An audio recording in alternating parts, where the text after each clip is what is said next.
So in the state of New York, they had a get-together, it's a funny way of putting it, a get-together, a friendly one that turns a little unfriendly, where they were trying to decide who's going to represent their delegation at the Democratic Convention. Now, Hillary Clinton won the state of New York, and her supporters wanted to be Andrew Cuomo, the governor. So they're very likely to win on that issue. As usual, the Sanders people wanted to be heard out. As usual, the Clinton people found that annoying and didn't really want to hear them out. There's a dispute as to whether they followed the rules or not, and that's a legitimate dispute. Right now, there's not enough reporting on that for me to tell you. But I can tell you what did happen. The Sanders supporters got their mics shut, of course. Right? It's funny because on the same day, Republicans are shutting off the cameras as Democrats are doing a sit-in.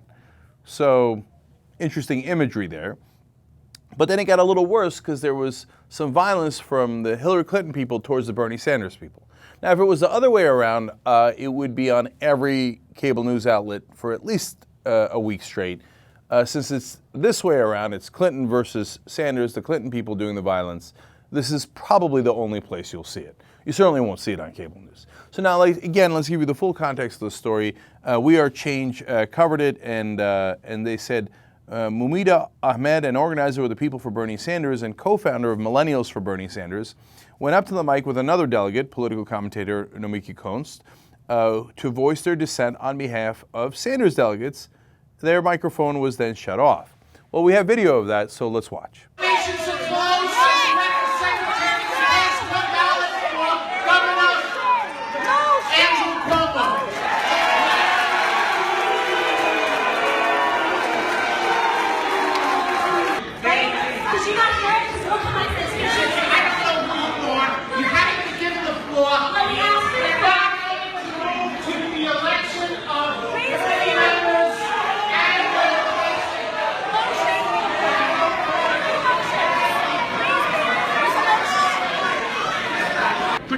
Why is the mic cut off? I've been asked by him to turn it off. You speak to him. We just have to cut off the mic. Thank you. Earl Kimmick, Eric Chen, Hannah Zimmerman. Ask him why he told him to cut off the Why mic. did you tell him to cut off the mic? Platform Committee, The rules, the Democratic Party, we're abiding by the rules. Well, that couldn't have been any clearer. Clearly, they shut the mic off. She went to go ask why and didn't get much of a response.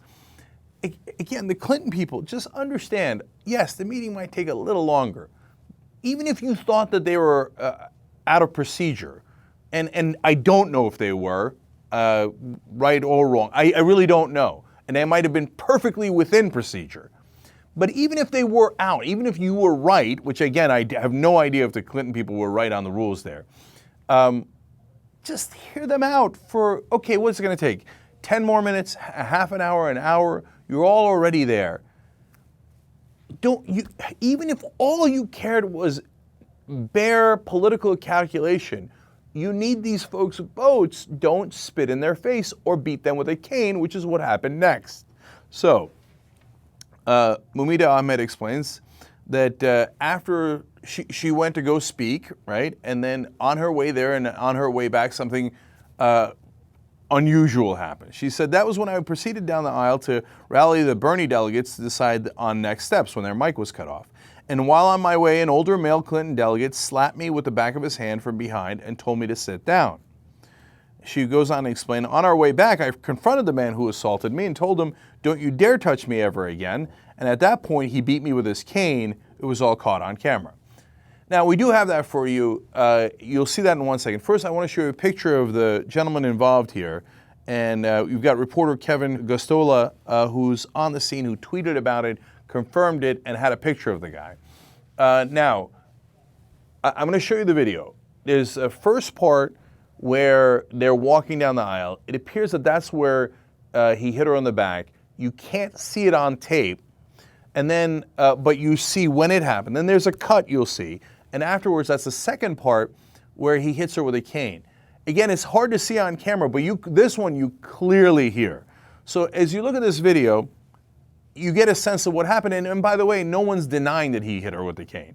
So that seems to be the fact pattern that has been established. But watch it for yourself. In the interest of harmony and at the direct request of the Sanders campaign.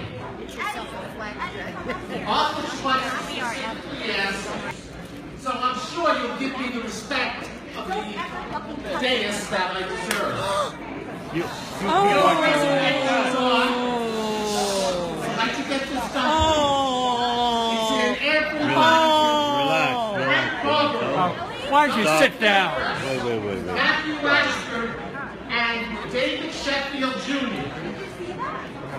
He just hit her with a cane. Alternates that will be stepping up. So you heard that that's what happened. It's not like she had this plan that came in and then, we'll make a fake cane sound and then I'll pretend he hit me. No, it appears he definitely hit her. Now, imagine if a Bernie Sanders supporter who's a male hit a Hillary Clinton supporter that's a young woman and hit her with a cane. Now, I know this wasn't a vicious cane beatdown, wasn't Preston Brooks getting caned by Charles Sumner or Sumner getting caned by Preston Brooks. It didn't rise to that level. But that was clearly an assault. There's no question it was an assault. What do you think the Hillary Clinton propaganda machine would have done with that? Oh my God, we knew it! The violent, bloody Bernie Sanders supporters caning women! We knew they were Bernie bros. Look at what they did! Instead, and the media would have gone along with it, talked about it. They already did it when there was no violence in Nevada. They said there was chair throwing, there was no chair throwing. They said there was violence, there was no violence. There was no arrest, there was no anything in Nevada. People were just a little too loud and it bothered them. Here we have a clear assault, sound of silence, of course. And the mainstream media will look at this thing. Oh God, okay, it was an assault, but it was a small assault. She wasn't that hurt. It's fine. Just let it go. God, you guys are such dead enders. Every once in a while we'll assault you and you'll know your role and bow your head. Oh, okay. And finally, Ahmed and the other delegates and volunteers then demanded that he be kicked out, which was shrugged off by party leaders. Come on, guys. Look, no one is claiming that she had to be hospitalized, but he clearly, A, touched her, which don't do that, that's crazy. 2, hit her with a cane. If I'm a party leader there, I go, hey dude, what are you doing? I obviously have to remove you from the premises. That's unacceptable. And then, you know, we're going to have a conversation with the police. She's filing assault charges, and you did assault her. But in this case, nope. If you're part of the powerful, well, that's just business as usual.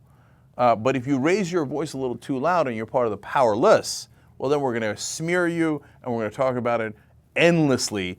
To this day, New York Times writers, Washington Post writers, and I give them as the New York Times writers as theoretically the most legitimate. Everybody on cable news still refers to it as violence at the Nevada convention, which never happened. And go and see if they'll ever talk about this violence, this clear assault in New York. They'll never talk about it. Gee, I wonder if the corporate media is on one side or another. I can't quite tell.